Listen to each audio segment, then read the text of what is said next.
Saudações, torcedores do Denver Broncos! Estamos de volta com mais um vídeo da nossa série Respondendo Perguntas. Hoje, já na sexta edição, né, aqui nessa temporada.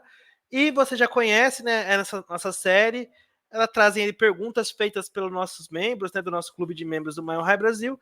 E toda semana alguém da equipe vem e responde, dá a nossa opinião um pouquinho sobre os assuntos, né? Então, toda semana... Cada semana é um membro diferente que vai, né? A semana passada foi o Gustavo, na anterior foi o Andrezão, o Will já gravou. Então, assim, a temática, a pegada é essa. A gente sempre ir mudando para a gente sempre ter as opiniões diferentes de toda a equipe, né? Que às vezes a opinião que eu tenho não é a mesma que outra pessoa tem. Então, assim, é sempre bom vocês terem essa multiplicidade de opiniões.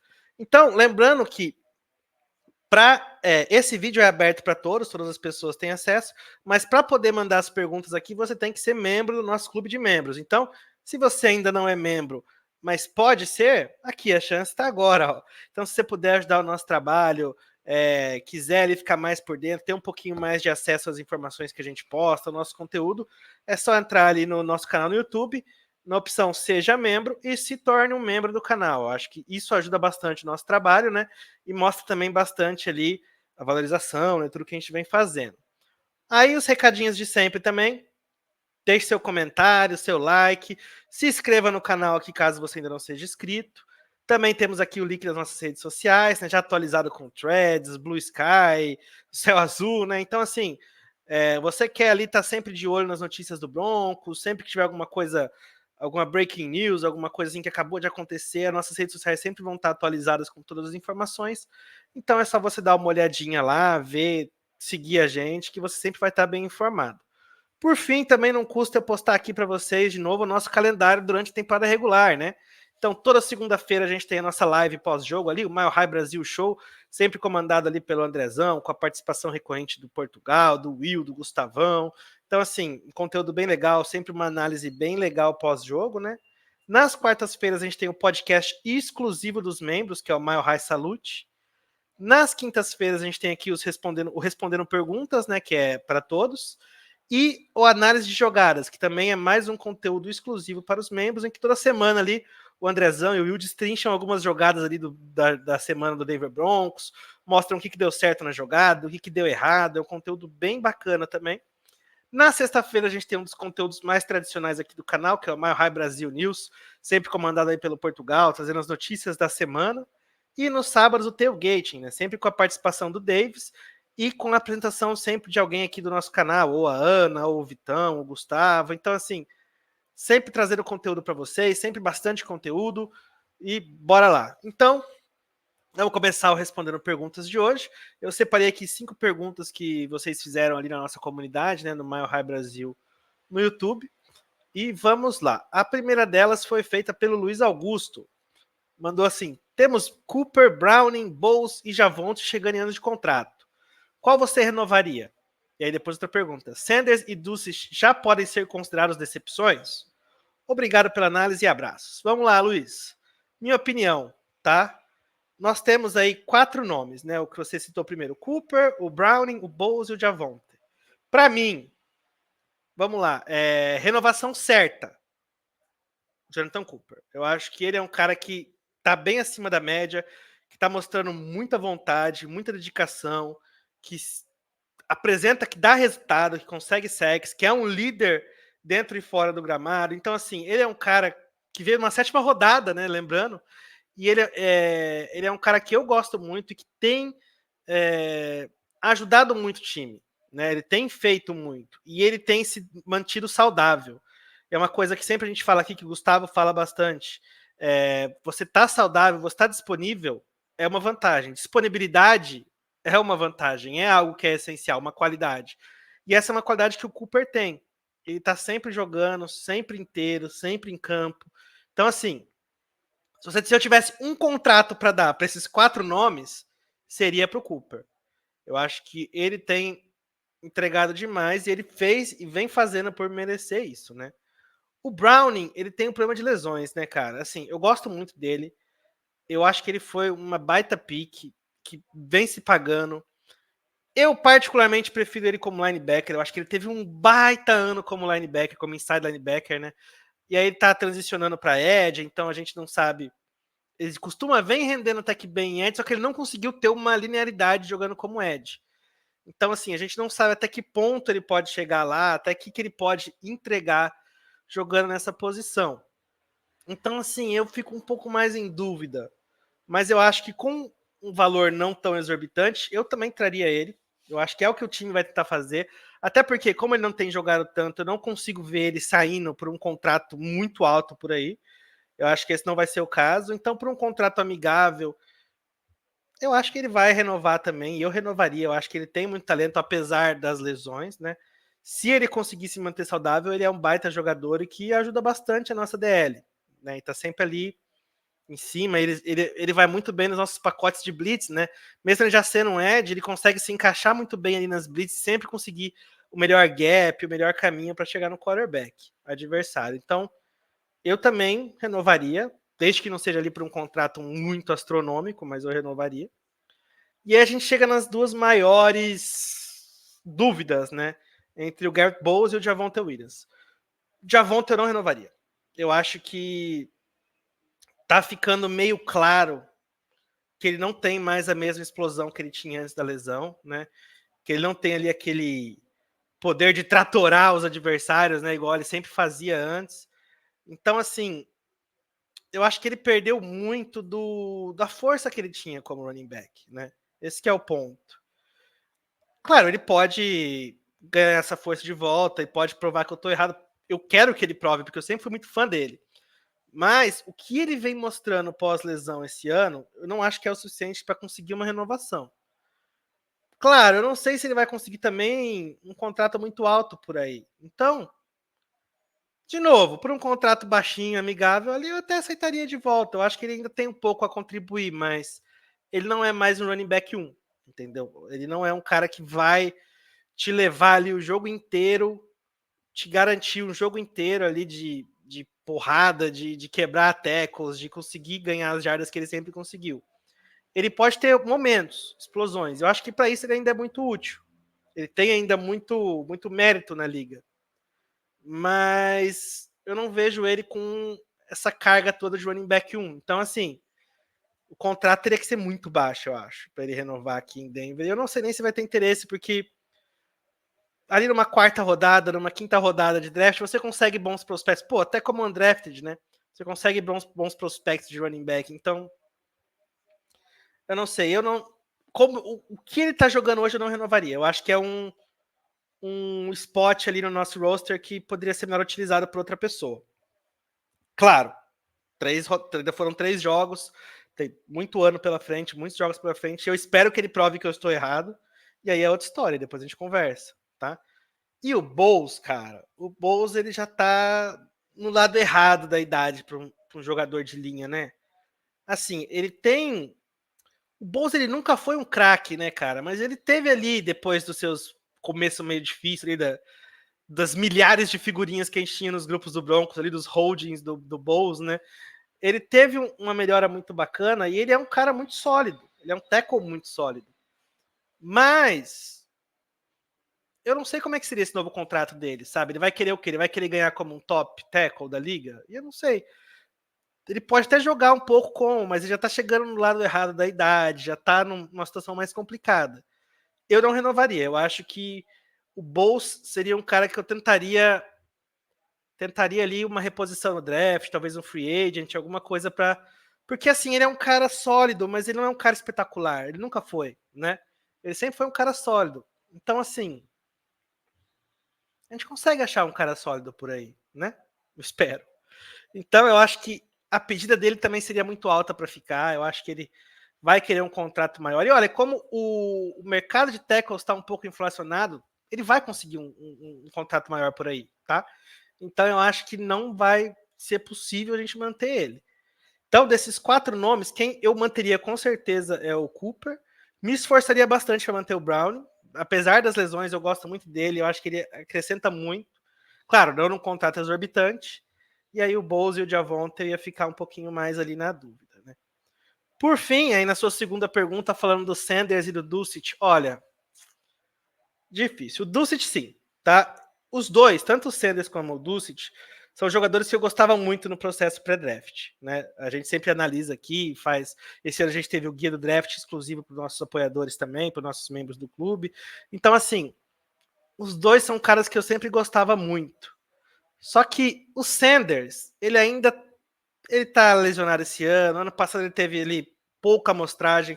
Eu não cravo ainda que ele é uma decepção. Eu acho que ele é um cara muito forte, explosivo, e que eu acho que se ele conseguir fazer essa volta para Ed, como ele queria fazer, como ele vem querendo fazer, e se manter saudável, ele é um cara que ainda pode render bem na liga. Agora o Dulcich, cara, sinceramente, eu tenho a sensação que ultimamente ele tem sido um wide receiver gordinho e altinho, sabe? Assim, ele não faz o que você precisa de um tight end. Ele não vai bem nos catches contestados, ele não bloqueia, ele não ajuda taticamente o time. Ah, tá, ele consegue algumas recepções ali, tirando os drops, né? Mas são recepções típicas de wide receiver. Então, assim, o Dulcich me decepcionou bastante. Eu botava bastante fé nele. Eu achava que ele tinha uma força ali para conseguir melhorar nos bloqueios. E ele tem uma velocidade ali que alguns talentos não têm, de atacar o fundo do campo, de conseguir atacar rotas mais profundas. Mas ele não tem usado isso e não está sendo utilizado pelo nosso game plan também. As chamadas do Champeyton não têm priorizado isso. Então, assim, o Dulcich, eu não. Esse ano, principalmente, ele tá a cada ano, não sei se são as lesões também, mas ele vem decaindo. E esse ano eu acho que ele decaiu bastante. Então, assim, o Dulcich, para mim, como um fã de analisar draft, de prospectos, ele é uma decepção já. Eu acho que, pode ser que renda? Pode, a gente nunca sabe amanhã, mas no momento ele vem sendo uma decepção. O Sanders ainda não. O Sanders vou esperar um pouco mais, ainda tenho um pouco de expectativa nele. Eu gostava bastante dele no processo pré-draft também. E eu acho que ele ainda pode render desde que se mantenha saudável. Beleza? Então vamos passar aí para a próxima pergunta, né? A pergunta feita pelo Renan Medeiros. Felipe, pode fazer uma breve análise sobre como a classe draft de 24 tem sido utilizada e está impactando essa temporada? Bora, Renan. Sabe que falou de draft é com a gente mesmo, a gente gosta bastante. Eu e o Will, principalmente, a gente tem visto bastante coisa de draft já esse ano passado. Então, vamos lá. A primeira coisa, essa pergunta, que era uma pegadinha, hein? Eu peguei ali uma pegadinha típica de vestibular. Como a classe draft tem sido utilizada? Ela não tem sido utilizada. Essa é a pegadinha, né? Brincadeiras à parte, né? Aquilo lá, vamos passar aqui. Eu até deixei separado aqui uma lista, né? Primeira escolha de draft foi o Bo Nix. Bo Nix, acho que não preciso comentar, né? Ele é o quarterback, ele é o cara que está em evolução. Tem uma pergunta específica mais pra frente sobre ele, eu vou falar um pouquinho mais sobre ele. Então, acho que a gente pode pular. Logo depois, a gente escolheu o Jonah Ellis, e ele tem sido a minha escolha favorita esse ano até o momento. Ele é um cara, assim, que eu gostava muito no processo pré-draft. O Will gostava demais, o Will até mais que eu. Eu vi ali que ele tinha um potencial, mas eu achei que ele não ia começar rendendo tão bem, e eu me surpreendi, tá? Ele é um cara que ali nos 3 primeiros jogos até agora, ele já conseguiu um sack e 6 tackles, né? O sack, se não me engano, contra Pittsburgh. Então, assim, para um cara que foi draftado onde ele foi draftado, na terceira rodada, né? Eu acho que ele tá rendendo muito bem, tá sendo bem utilizado. Ele é um cara muito explosivo, que ele consegue entrar ali em pacotes interessantes, né? De blitz, de pressão. Tem feito uma boa contraparte ao que a gente tem. Então, assim, o Jonah Ellis eu tenho gostado bastante, tá? Eu acho que ele tá sendo bem utilizado e tá conseguindo mostrar o que a gente esperava dele, até um pouco mais, assim.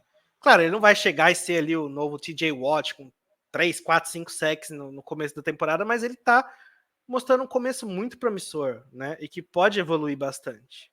Então, dessa nossa classe, tirando ali o Bo Nix, que é o quarterback, que é uma questão à parte, ele é quem eu tenho mais gostado até o momento, tanto da utilização como quanto a resposta que ele vem dando. Aí depois a gente teve o Troy Franklin. E vamos lá. Então, o Troy Franklin, cara, para mim é uma questão meio complicada, porque ele é um cara que tinha muito potencial, tem muito potencial, né? A gente pega ali os tapes dele no college, jogando ali por Oregon, ele é um cara que complementava muito bem o Bo Nix e que sempre pareceu entregar muita coisa, né? Mas ele não vem sendo utilizado. Se a gente pegar ali até agora o que ele já entregou, né, o Troy Franklin, ele teve 2 recepções para 11 jardas até agora. Então, assim, sabe? Ele também foi utilizado ali em alguns pacotes de corrida, se eu não me engano, mas tá abaixo, tá muito abaixo. E se a gente pegar ali, por exemplo, o que aconteceu com o Marvin Mims, até tem pergunta sobre ele mais para frente, a gente fica meio que receoso de saber, será que a minha expectativa, a expectativa de quem estava analisando estava muito alta e ele não está conseguindo entregar? Ou será que o gameplay, o game plan não está favorecendo ele, tá? Então, assim, a gente tem que pensar que o estilo de jogo do Sean Payton não é um estilo de jogo que casa tanto com o que o Troy Franklin tem como recebedor, né? Então, assim, tem esse fator. Só que, ao mesmo tempo, foi o Sean Payton que draftou o Troy Franklin. Então, a gente fica nessa expectativa de saber. Eu queria ver muito mais dele, porque ele é um cara que eu, por exemplo, colocava ele muito alto ali na minha board de wide receiver, colocava tão alto quanto caras que estão rendendo bem. Por exemplo, a gente teve essa semana o Keon Coleman lá dos Bills, que teve touchdown, tudo. Então, assim, ele não tá aparecendo. Claro, a gente, Bills tem o Josh Allen passando, a gente tem o Bonis, que ainda tá em fase de início de carreira. Mas, ao mesmo tempo, eu esperava que ele tivesse um pouco mais de volume e ele não tá tendo. Então, resta a gente saber, será que ele que não tá conseguindo entregar? Ou será que o game plan não tá favorecendo tanto ele? Fica essa dúvida, né? É algo que a gente não consegue responder.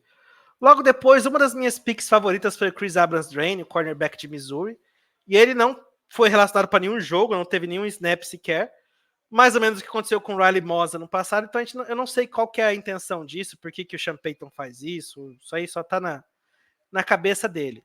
Mas o fato é que o Riley Moss ficou um ano de boa e esse ano tá jogando bem. Tá apresentando bastante coisa, né? Então, talvez seja uma forma ali que a comissão técnica tem de preparar o cara, de treinar o cara até ele entrar em campo, a gente não sabe.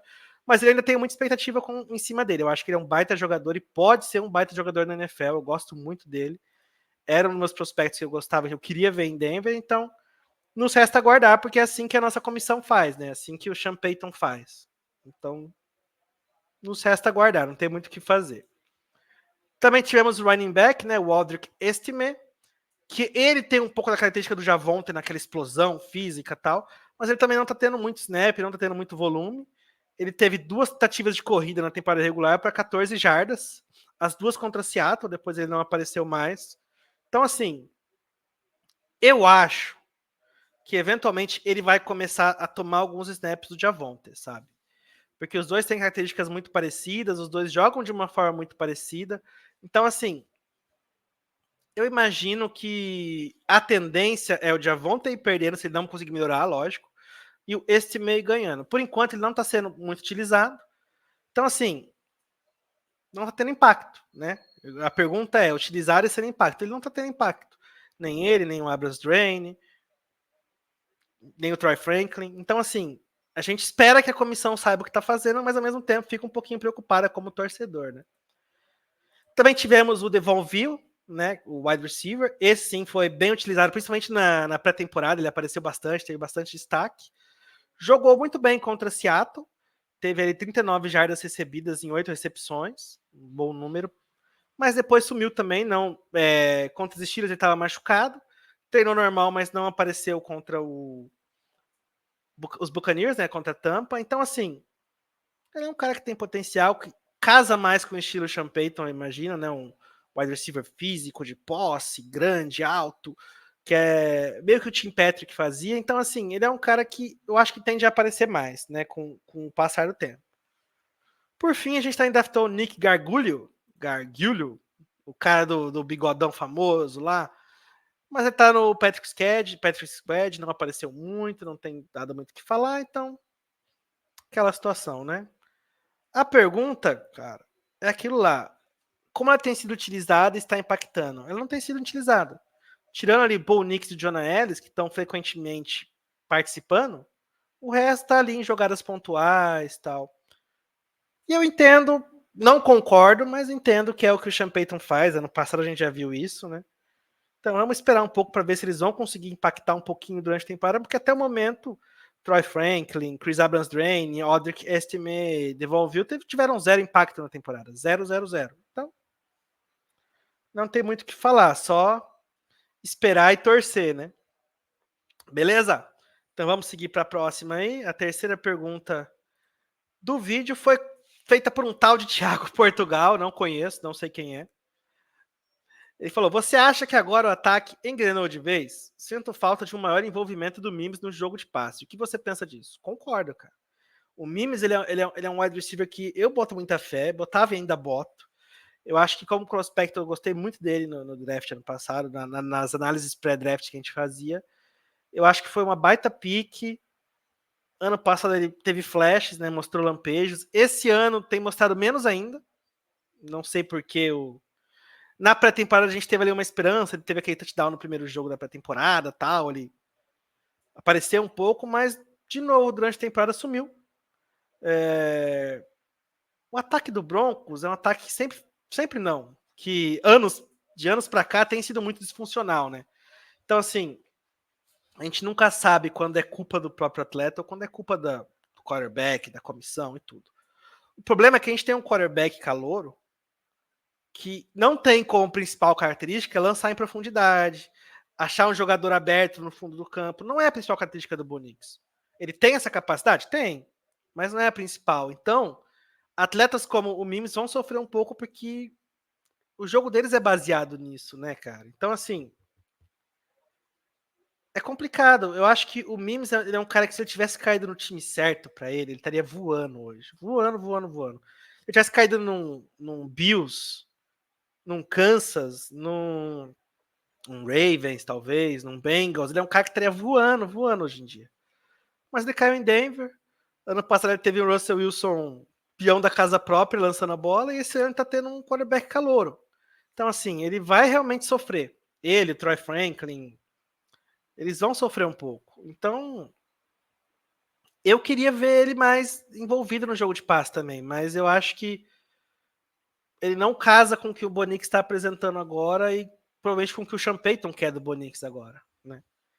Então, resta a gente esperar ver se essa evolução do Bonix vai continuar para ver se ele gradativamente vai tendo mais destaque. E aí, voltando a essa sua primeira pergunta, eu acho que não. Eu acho que o ataque ainda não engrenou de vez. Eu acho que a gente tem que esperar para ver. Ano passado a gente teve jogos que o ataque ia bem, depois não. Então, assim, é uma questão de ritmo. Acho que foi um baita começo contra o Tampa. Só que o ataque do Champeito, a gente sempre fala que ele é um ataque que precisa de ritmo, né, cara? E você tem um quarterback calouro, cara, muitas coisas podem quebrar o ritmo de um quarterback calouro. Você pega um quarterback experiente, é mais difícil de quebrar o ritmo dele. Agora, um cara calouro, pô, o Bonix, se você pegar o tape dele contra Seattle, você vê que o cara tava nervoso, ele tava assim, tremendo inteiro. Então, não tem como ele ter ritmo. Cara, ele tá melhorando jogo a jogo. Então, eu espero, assim, que o ataque tenha mais bons jogos pela frente, mas eu não espero que todos vão ser assim. Eu acho que a gente vai ter jogos muito difíceis pela frente e que o ataque vai parecer o que estava no primeiro e no segundo jogo. Porque se cortarem o ritmo do Bonix, se cortarem o ritmo desse ataque, o ataque morre. Ele simplesmente morre. Você vai colocar o Bonix para lançar 50 bolas, 40 bolas, não vai dar certo, entendeu? Então, eu queria acreditar que o ataque engrenou, mas eu ainda estou meio receoso. Né? Eu estou esperando para ver um pouquinho mais do que o ataque pode apresentar. Beleza, Portugal? É nóis, cara. Valeu pela pergunta. Continuando para a penúltima pergunta da noite. Quem mandou aí foi o Antônio Carlos? A Carlos Lopes. Olá, no último Mile High Brasil Show foi dito que houve uma mudança positiva de estratégia no ataque. Foram lançados mais arremessos para trás do campo, em detrimento dos lançamentos feitos no meio do campo, pois as defesas estão jogando com o box mais pesado contra nós. Pergunta: caso as defesas façam esse ajuste, não teríamos mais chances de termos corridas com mais avanço de jardas pelo meio da linha? Ou teria algum outro ajuste viável que poderíamos fazer? Obrigado. Sim, eu acho que sim, Carlos. Cara, é que assim, o nosso jogo corrido não tá encaixando mesmo. Mesmo com o box cheio, não tá lá aquela coisa maravilhosa, né? Mas acho que a partir do momento que você explora mais os lados do campo, você torna a defesa adversária mais sincera, entendeu? Ela fica mais ali, ó.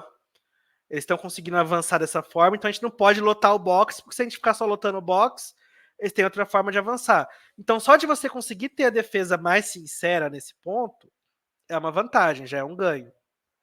Eu acho que isso está atrelado com quanto que o Bonix vai melhorar a cada semana, o quanto que ele vai ter mais essa noção de campo, o quanto que o play calling vai acompanhar isso, né?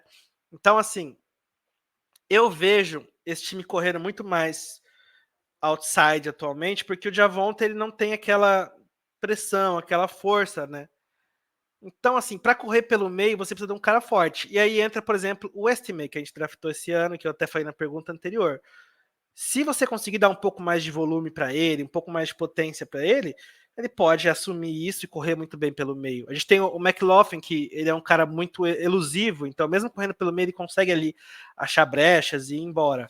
Então, eu acho que é tudo questão de como o Sean Payton vai adaptar isso ao nosso play calling, para o nosso play calling.